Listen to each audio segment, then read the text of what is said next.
Jy weet daai rooi of blou merk waarmee 'n baba soms gebore word. Is dit maar net 'n eenvoudige geboortevlek of is daar dalk iets meer aan die gang? Want sien, baie van wat ons dink ons weet oor hierdie sogenaamde geboortevlekke is eintlik 'n reuse misverstand. Vandag gaan ons die bloudruk van die liggaam se eie pyplynstelsel oopvou om 'n ongelooflike, fascinerende toestand te ontrafel: aangebore vaskulêre misvormings. Goed, kom ons duik dadelik hierin deur die heel grootste bron van verwarring sommer van die begin af uit die weg te ruim. Sien, op die oog af lyk baie van hierdie merke dieselfde, maar as jy na die biologie kyk, is hulle wêrelde uitmekaar. En om hierdie verskil te snap is absoluut deurslaggewend, want dit bepaal letterlik 'n kind se hele toekoms en die pad van behandeling wat voorlê.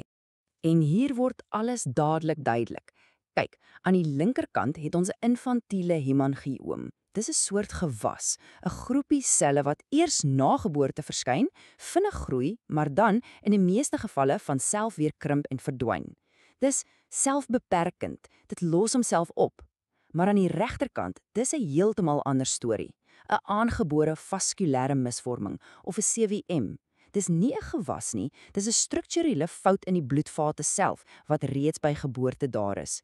En dis selfbestendigend, wat beteken dit gaan nêrens heen nie, dit groei saam met jou vir die res van jou lewe. So, as 'n vaskulêre misvorming dan nou nie 'n gewas is nie, wat presies is dit dan? Wel, die antwoord lê in ons heel vroegste oomblikke van ontwikkeling, toe ons liggame se pyplynstelsel nog aangelê is. Die deurslaggewende punt hier is dat 'n vaskulêre misvorming in wese 'n strukturele fout is. Stel jou 'n bouprojek voor waar die werk op 'n kritiese oomblik net gestop het. Die bloudruk is nooit in volle voltooi nie. Die pyp is daar, ja, maar hulle is nie reg aan mekaar gesit nie. En hier sien ons hoe die proses eintlik veronderstel is om te werk. Dit is die liggaam se bloudruk vir die bou van sy pyplyn. Dit begin as 'n eenvoudige deurmekaar netwerk, amper soos 'n klomp klein paadjies. Dan word dit meer georganiseer soos die onnodige paadjies wegval en uiteindelik vorm dit die duidelike hoofpaaie, die are en slagare vir bloed en limf. Nou die presiese tydsberekening van daardie fout in die bloudruk. Dit bepaal absoluut alles oor hoe die misvorming later gaan optree, of daardie konstruksieprojek vroeg in die proses gestop het en of dit laat gestop het, maak 'n reuse verskil in hoe daardie foutiewe pype hulle gaan gedra. So, kom ons kyk hoe hierdie hele konsep van 'n ontwikkelingsfout lei tot 'n klassifikasiestelsel wat vandag se dokters help om behandeling te beplan. Hierdie stelsel verdeel vaskulêre misvormings basies in 2 hooffamilies, alles gebaseer op presies wanneer daardie fout in die bloudruk gebeur het. Eerstens word die misvormings benoem volgens die tipe pype wat aangetast is. Dit is redelik eenvoudig. Is dit die klein kapillêre vate, dan is dit 'n kapillêre misvorming. Is dit die are, 'n veneuse misvorming, of is dit dalk 'n arterioveneuse misvorming, 'n AVM, wat 'n regtig gevaarlike kortsluiting tussen die hoëdruk swagare en laadrukare is. Dit gee ons die basiese kategorie. Maar, en hier is die sleutel tot alles, die allerbelangrikste onderskeid, het daardie fout vroeg of laat gebeur. Kyk hier, ekstratrankale letsels kom van 'n vroeë fout. Hulle behou nog daai primitiewe, embrioneriese eienskappe. Hulle kan weer groei as jy aan hulle karring, wat behandeling baie moeilik maak. Trankale letsels aan die ander kant is 'n laatstadium fout.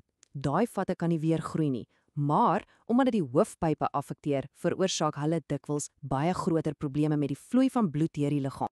En dit bring ons by hierdie sentrale idee wat 'n totale revolusie in die veld veroorsaak het.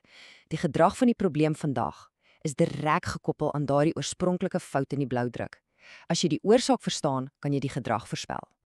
Hierdie nuwe manier van dink het natuurlik gelei tot 'n volledige omwenteling in hoe vaskulêre misvormings gediagnose word.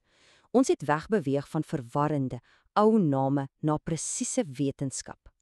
Ons het wegbeweeg daarvan om toestande na mense te vernoem, want kom ons wees eerlik, dit help niemand nie. Deesdae klassifiseer ons hulle op grond van die werklike onderliggende biologie. Dit laat ons toe om die oorsaak te verstaan en te behandel, nie net die simptome nie. Die moderne benadering is baie metodies en logies. Dit begin altyd met 'n deeglike ondersoek deur 'n spesialis, wat dikwels al reeds 'n goeie idee kan kry net deur te kyk en te voel.